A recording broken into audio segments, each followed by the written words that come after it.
Won't you kindly subscribe, like, comment, and go to the links down below. Today, I'm going to show you how to dye leather. Alright, things you need: spray bottle, leather dye,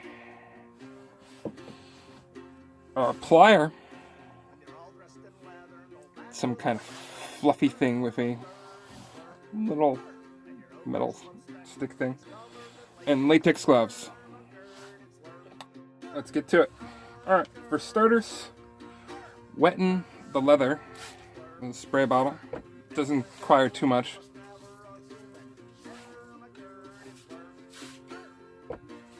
Alright.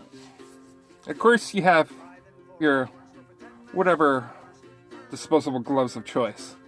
So make sure it's damp but not overly saturated, so the dye will actually get into, the nooks and crannies of the leather.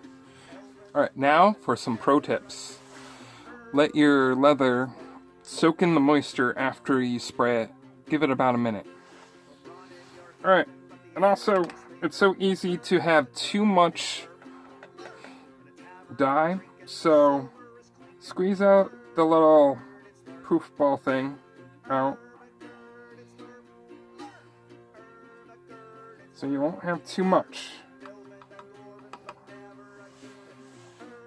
Alright, and final tip, you save this before you assemble all the pieces together. You dye your leather.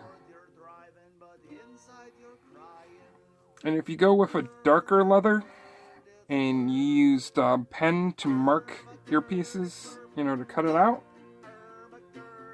it would definitely cover it up.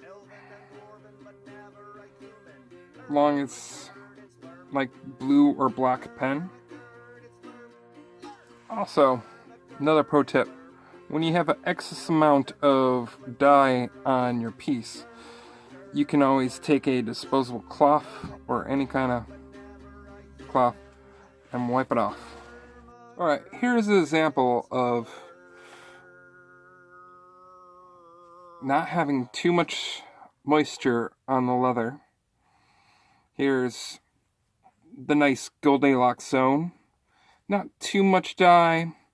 It's perfectly hydrated. And this is very shiny and kind of a little too much dye was on there, so try to stay in the Goldilocks zone. And remember, most importantly, just like leather, stay hydrated.